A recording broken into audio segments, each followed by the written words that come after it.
বাংলাদেশে এক বক্তা আছে, মাঝে মাঝে ব্রেইন আউট হয়ে যায়। উনি একবার বক্তব্য বলছে কোরআন শরীফে আর নবীর প্রেমের কোনো কথা নাই। উনি আবার মাঝে মাঝে নবীকে সাংবাদিকও বলে, তারপরে অনেক কিছু বলে আর কি। আমরা দোয়া করি আল্লাহ আমার ভাইকে সুন্দর করে কথা বলার তৌফিক দান করুক। তো আমার ভাইদেরকে বলছি, আমাদের হোক যাদের হোক, যদি আমি আবুল তাবুল কথা বলি আমার ওয়াজও শোনা যাবে না, ঠিক কিনা জোরে কথা বলেন। নবীর শানে আল্লাহর শানে বেয়াদবি যেই করুক, সে আউল হোক, বাউল হোক, ফাউল হোক, আজহারি হোক, সে মাস্টারি হোক, সে ঢাকার ইউনিভার্সিটির মাল হোক, সে ভার্সিটির মাল হোক, যাই হবে হোক, যদি নবীর শানে বেয়াদবি বের হয় তাকে 2 মাসের জন্য রুমে ঢুকাইয়া হানি নাট খাওয়াইতে হবে, ঠিক কিনা কথা। আজকালকার যুবক নবী প্রেমের ওয়াজ শুনতে চায় না, সারাক্ষণ শুধু মোটিভেশন নিয়ে ব্যস্ত। আমরাও মোটিভেশনাল স্পিকার হয়ে গেছি। আমরাও এখন নবী প্রেমের কথা তেমন আগের মতো বেশি মজবুত করে বলার সুযোগ পাই না, কারণ প্রত্যেক মাহফিলে বিষয় দেয় যুব সমাজের করণীয়, যুব সমাজের বর্তমান অবস্থা, যুব সমাজ কোন দিকে। এই যুব সমাজ বলতে বলতে বলতে প্রেমের ওয়াজ এখন দিন দিন কমে যাচ্ছে। যতই আপনি মোটিভেশন দেন, প্রেমের ওয়াজ যদি না করেন, নবীর মোহাব্বতের ওয়াজ, কখনোই ঈমানের স্বাদ পাওয়া যাবে না, ঠিক কিনা জোরে কথা বলে। আয় হায় হায়, সিদ্দিক আকবর রাদিয়াল্লাহু তাআলা আনহু আমার নবীকে কিরকম মোহাব্বত করতেন। হিজরতের রাতে যখন যাচ্ছেন দুজনে মদিনার উদ্দেশ্যে, সিদ্দিক আকবর একবার ডানে একবার বামে, একবার সামনে একবার পিছে, একবার ডানে একবার বামে, একবার সামনে একবার পিছে। আবু বকর এমন কেন করছো? একদিকে দাঁড়াও, একসাথে হাঁটি না। ইয়া রাসূলুল্লাহ, আমার ভয় হচ্ছে ডান দিক থেকে কেউ তীর মারলে যেন আমার গায়ে পড়ে, বাম দিক থেকে মারলে যেন আমার গায়ে পড়ে, সামনে থেকে মারলে যেন আমার গায়ে পড়ে, পিছন থেকে মারলে যেন আমার গায়ে পড়ে। তীর আপনার গায়ে কিভাবে পড়বে? আপনার গায়ে যদি তীর লাগে আমি আল্লাহকে কি জবাব দেব? ইয়া রাসূলুল্লাহ, আমি তো আমার বাবার চেয়ে আপনাকে বেশি ভালোবাসি, আমার সন্তানের চেয়ে বেশি ভালোবাসি, আমার জীবনের চেয়ে বেশি ভালোবাসি। আপনার জন্য এই জীবন আমি কোরবান করার জন্য প্রস্তুত আছি ইয়া রাসূলুল্লাহ। একবার এক এতিম এসে আমার নবীকে বলছে, ইয়া রাসূলুল্লাহ আপনার জামাটা আমাকে দিয়ে দেন। আমার নবীর জিসিম মুবারকে শুধু একটা জামা থাকে, আর কোনো জামা নবীর কাছে আর আলমারিতেও নাই, এক্সট্রাও নাই, শুধু একটাই ছিল। এখন আমার নবী বলছেন আমি নামাজটা পড়ে এসে তারপর দিই। বলে না ইয়া রাসূলুল্লাহ, আমার মা বলেছে আপনার কাছে চাইলে নাকি আপনি না বলেন না, আমাকে দিতে হবে। পরে আমার নবী একটা জামা ছিল গায়ে। হাইরে উম্মত, হাইরে উম্মত, আমার নবী ওই জামাটা খুলে ওই যুবককে দিয়ে দিয়েছেন।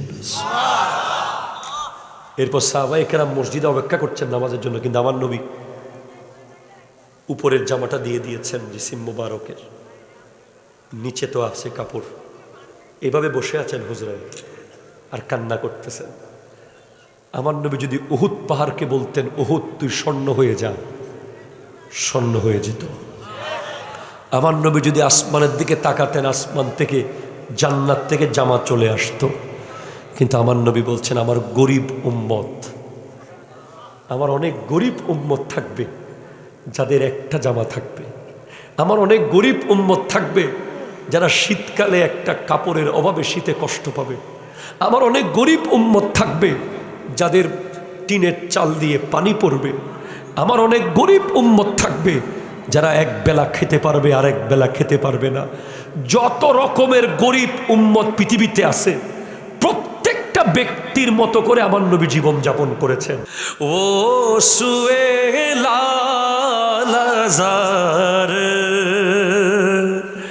ফিরতে হ্যায় তেরে দিন এ বাহার ফিরতে হ্যায়।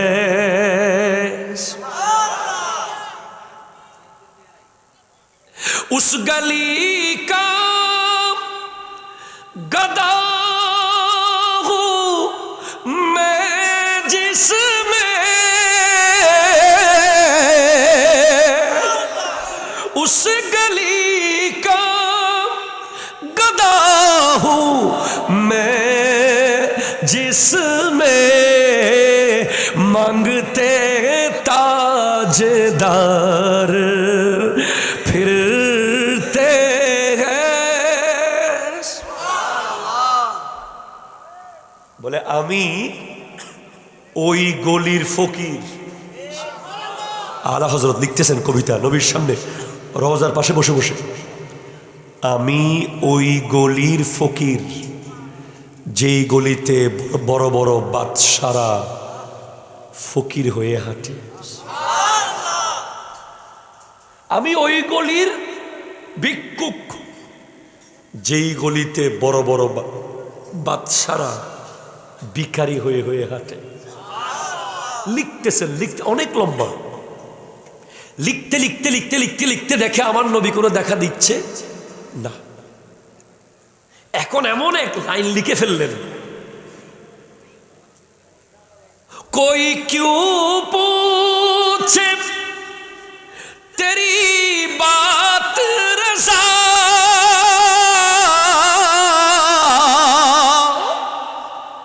कोई क्यों पूछे तेरी बात रज़ा, तुझसे कुत्ते हजार फिरते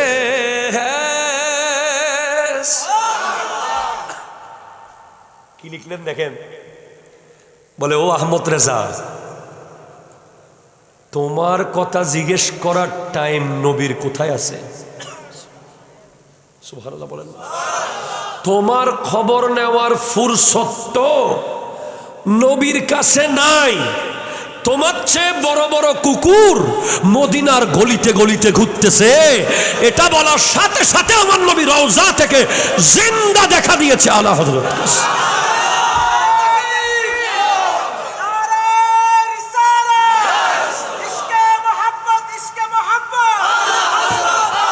নবীজির প্রেমের বক্তব্য যদি আরো 10,000 বার দেই, এরপরেও জিন্দগিয়া খতম হুই और कलम टूट गए मगर तेरे औसाफ की एक बाब भी पूरा ना हुआ। পৃথিবীর সমস্ত গাছকে যদি কলম বানাই, সমস্ত সমুদ্রের পানিকে যদি কালি বানাই, সমস্ত পাতাকে যদি কাগজ বানাই, আমার নবীর প্রেমের কথা লিখে শেষ করা যাবে না। নবী প্রেম এটা একটা বিশাল বড় সমুদ্র। এখান থেকে এক ফোঁটা পানি পান করতে পেরেছেন সিদ্দিক আকবর। এই সমুদ্র থেকে এক ফোঁটা পানি পান করতে পেরেছেন হযরতে বিলাল হাবশী রাদিয়াল্লাহু তাআলা। এই সমুদ্র থেকে এক ফোঁটা পানি পান করতে পেরেছেন হযরতে ওয়াইসুল কারানী রাদিয়াল্লাহু তাআলা। আমরা এখনো সেই সমুদ্রে কাছাকাছিও যেতে পারি নাই। আপনি আমার বক্তব্য শুনলে বুঝবেন, যদি আল্লাহ আমার প্রাণপ্রিয় মুর্শিদ করিম औलाद रसूल अल्लामा सैयद मोहम्मद ताहिर शाह साहेब किबला मुद्दजिल्लुहुल आली দোয়া এবং অত্র এলাকায় যত হক্কানি ওলি আল্লাহ আছেন তাদের প্রত্যেকের দোয়ায় আল্লাহ যদি আমাকে কালিমাতুল হক বলার তৌফিক দেন, আমি আপনাকে বুঝাবো ইনশাআল্লাহ যে নবী প্রেমের সমুদ্রের পারেও আমরা যেতে পারি নাই, শুধু চেষ্টা করে যাচ্ছি। ঠিক কিনা জোরে কথা বলেন। দেখুন এখানে ডক্টর আছে, এই এলাকায় ডাক্তার আছে, ডাক্তার আছে না? আচ্ছা আচ্ছা। একজন ডাক্তারকে যদি কেউ বলে ও doctor, just read the book of medical,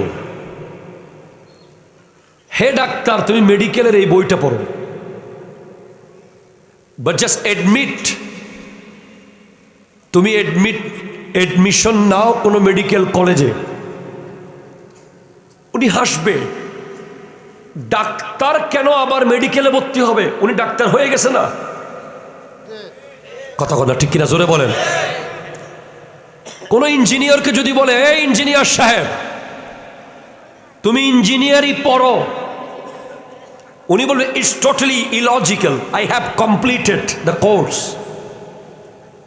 কোন হাফেজকে যদি বলে, এই হাফেজ হেফজ করো, উনিও বলবে ইলজিক্যাল।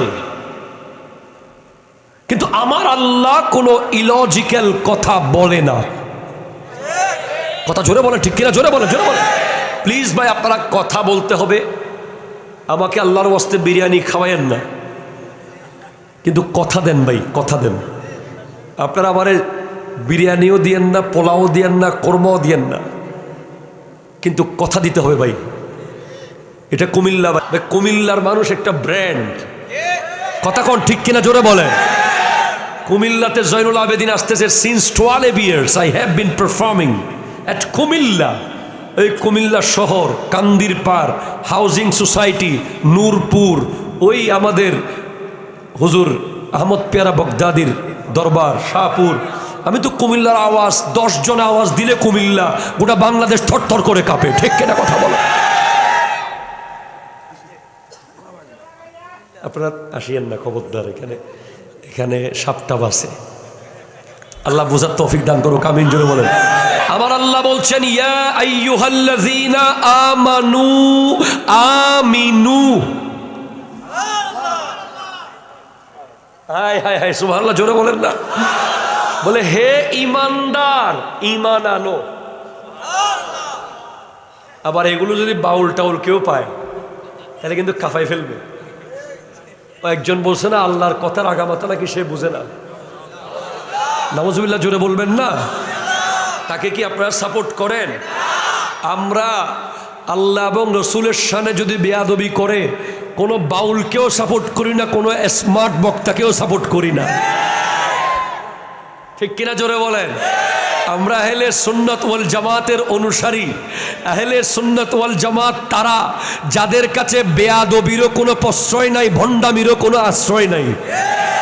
কথা জোরে বলেন ঠিক কিনা।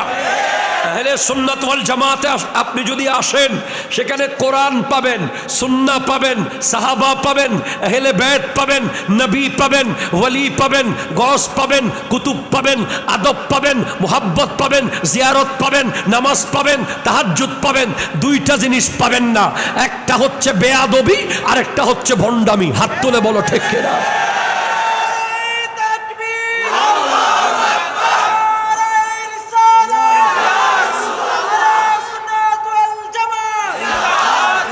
ও ইমানদার, ইমান আনো। হে ইমানদার, ইমান আনো। আল্লাহ, আমরা ইমান আনছি না, আবার কেন ইমান আনবো?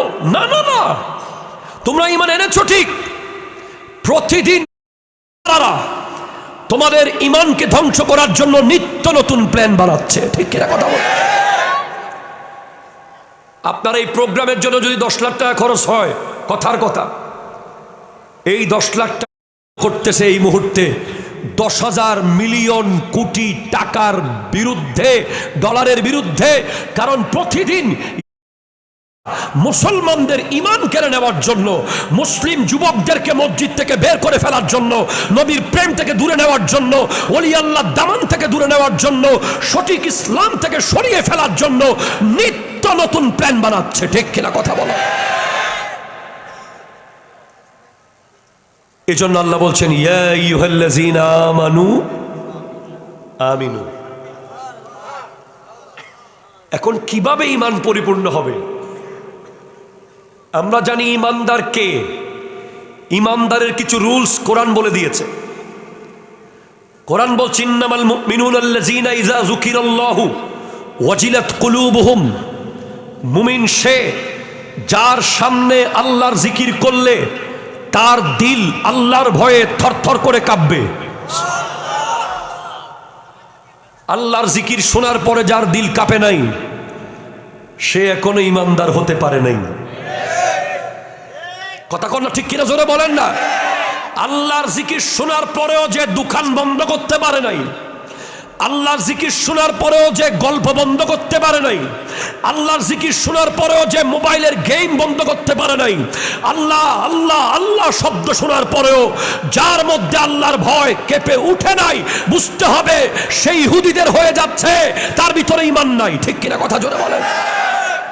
স্ট্রেট ফরওয়ার্ড, ক্লিয়ার কথা কোরআন বলছে, আমি বলি নাই।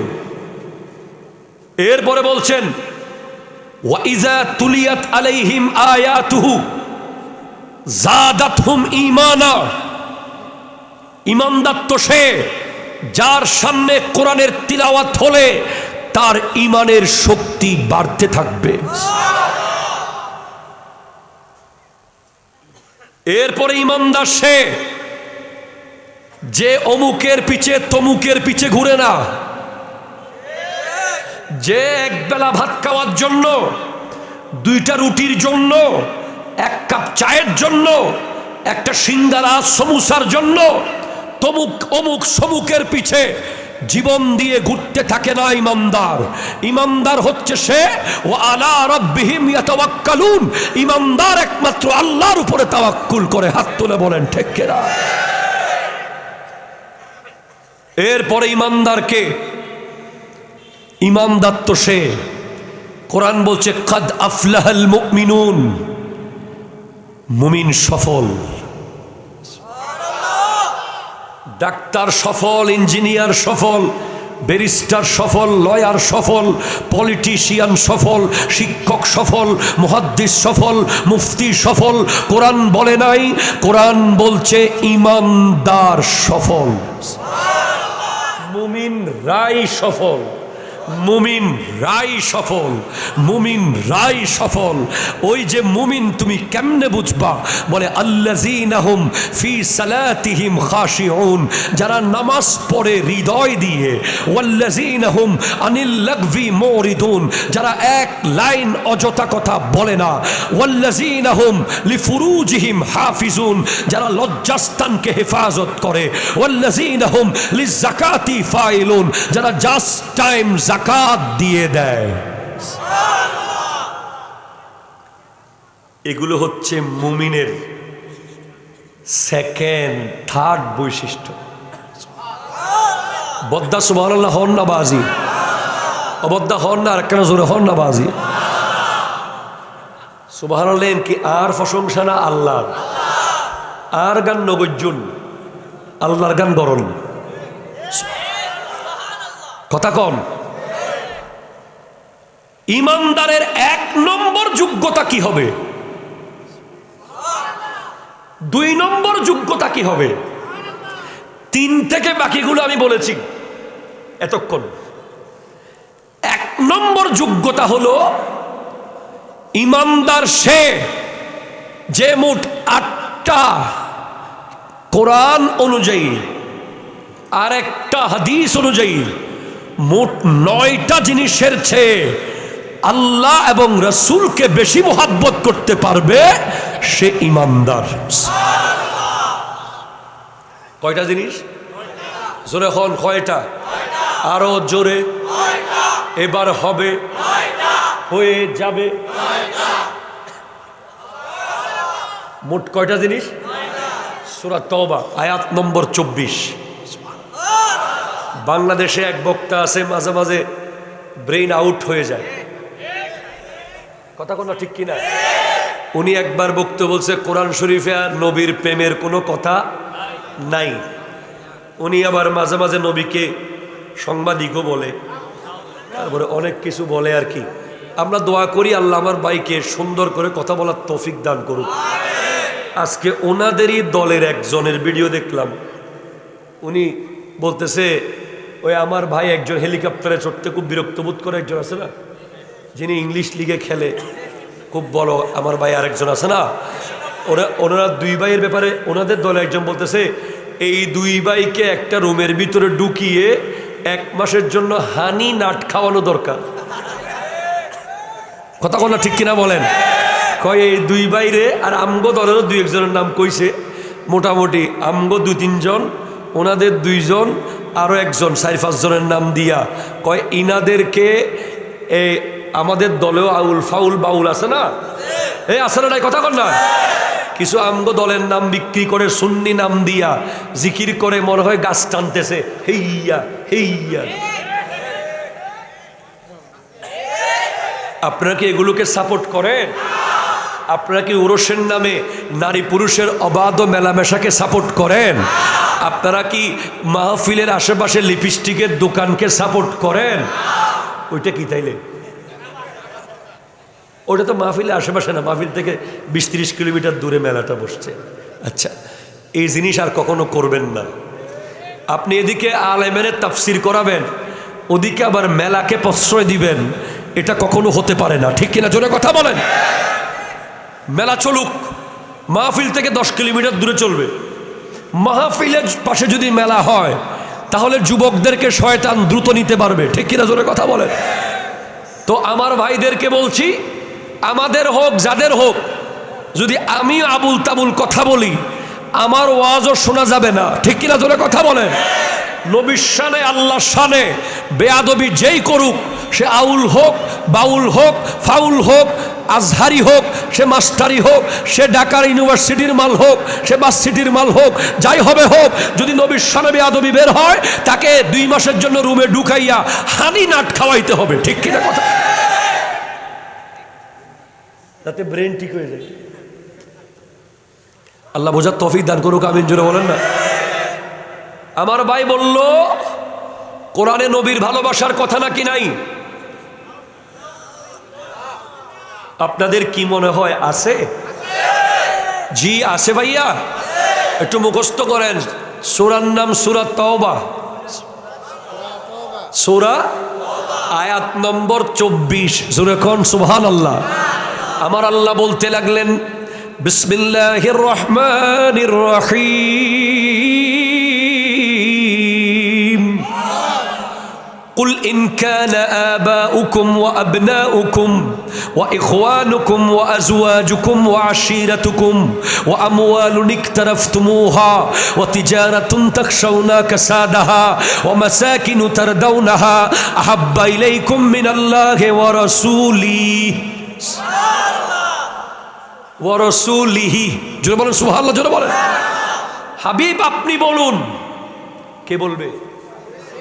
আমার নবীকে আল্লাহ বলছেন আপনি বলুন, তোমাদের বাবা মা, তোমাদের সন্তান, তোমাদের ভাই, তোমাদের স্ত্রী। স্ত্রীর সিরিয়াল কয় নম্বরে? কত? 22 সিরিয়াল। দেখিয়েন, বিবির কথায় ভাইরে বাদ দেওয়া যাবে, সিরিয়ালে কিন্তু ভাই আগে। ঠিক কিনা জোরে কথা বলো।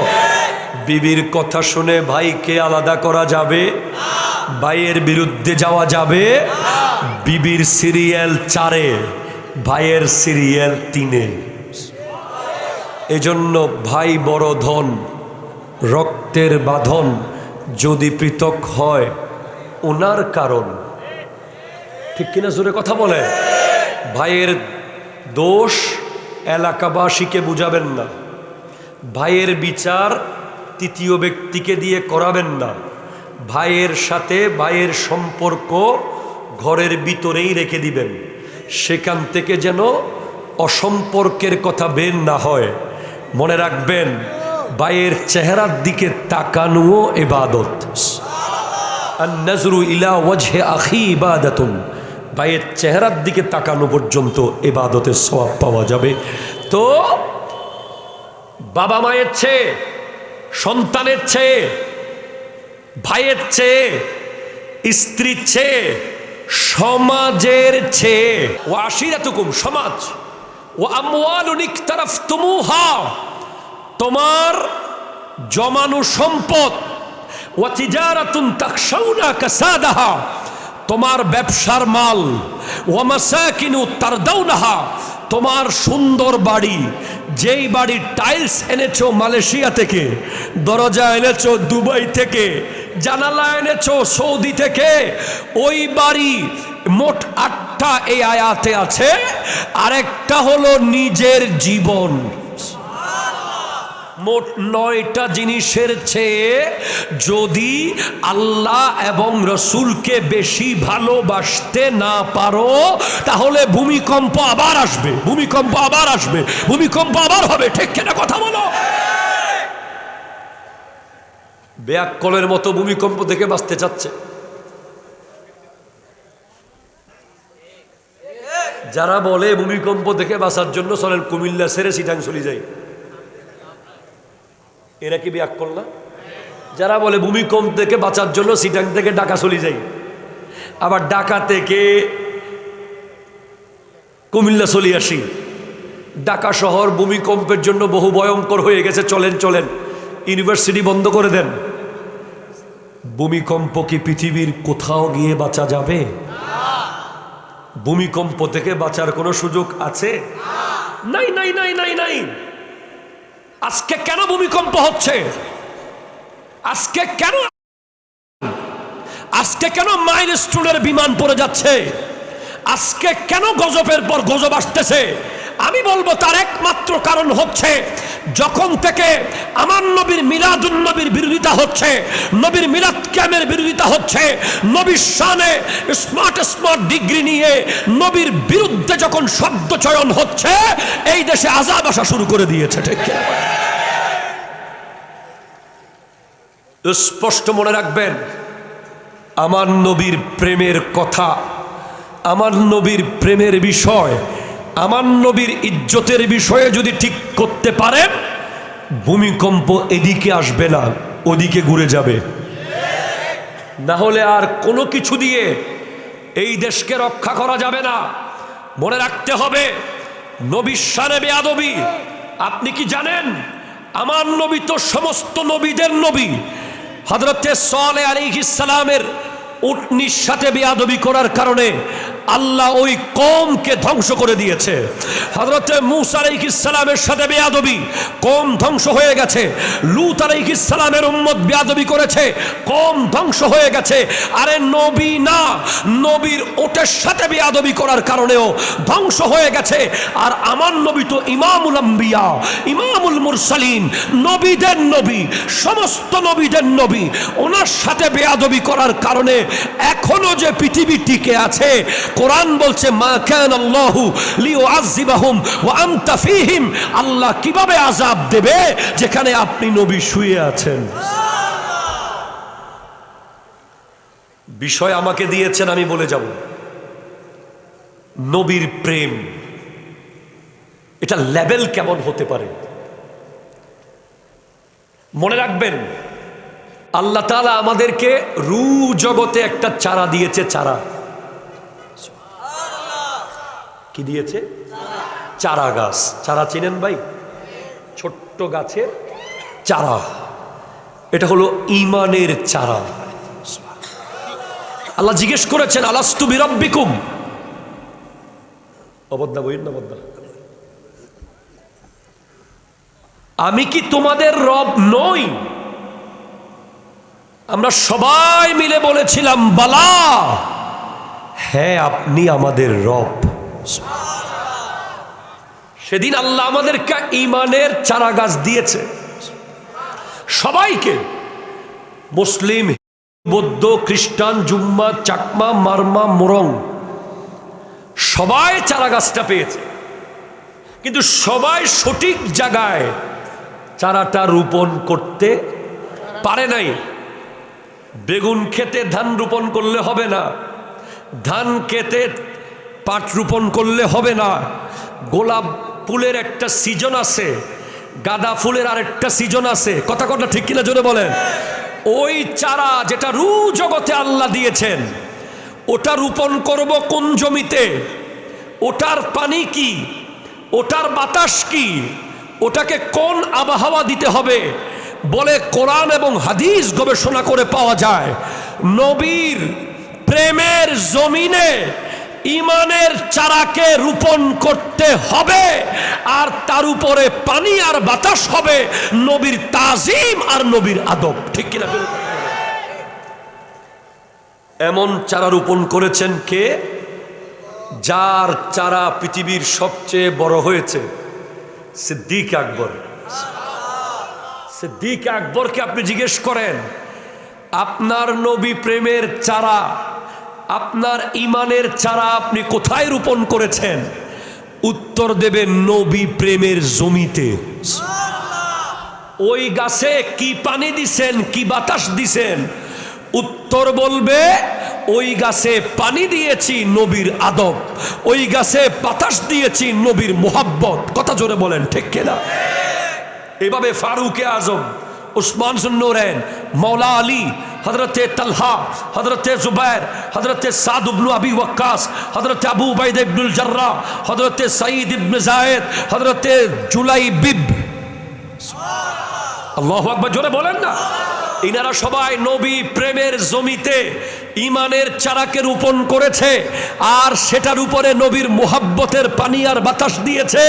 তো আমার নবীর প্রেমের জমিতে যারা ইমানের চারা রোপণ করেছে তাদের গাছ বিশাল বড় হয়েছে, তারা বিশ্ববিখ্যাত ইমানদার হয়েছে।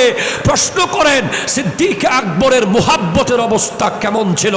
ওই আরবের কাফেররা আমার নবীকে গলার মধ্যে কাপড় পেঁচিয়ে কাবা ঘরের সামনে মাটিতে ফেলে আমার নবীকে টেনে টেনে হিচড়ে হিচড়ে জমিনে অত্যাচার করছিল। কোন সাহসী পালোয়ান সেদিন নবীকে সেফ করার জন্য সাহস করে নাই। একজন ব্যক্তি জীবন বাজি রেখে আমার নবীকে সেফ করার জন্য ঝাঁপ দিয়েছেন নবীর উপরে, তার নাম হলো সিদ্দিক আকবর রাদিয়াল্লাহু তাআলা। উনি বেহুশ হয়ে গেছেন আরবের কাফেরদের আঘাতে। পরে ওনাকে ঘরে নিয়ে যাওয়া হয়েছে। ঘরে নেওয়ার পরে ওনাকে জিজ্ঞেস করা হচ্ছে, যখন ওনার হুঁশ ফিরেছে, আপনি কেমন আছেন? বলে আমি কেমন আছেন পরে জিজ্ঞেস করো। মা ফাআলা রাসূলুল্লাহি সাল্লাল্লাহু আলাইহি ওয়াসাল্লাম, আমার নবী কোথায় আছে, নবী এখন কি করছে, আমাকে তাড়াতাড়ি বলো, না হলে আমার জীবন এখানে শেষ হয়ে যাবে। আমাকে বাঁচাতে চাইলে নবীর খবর দাও।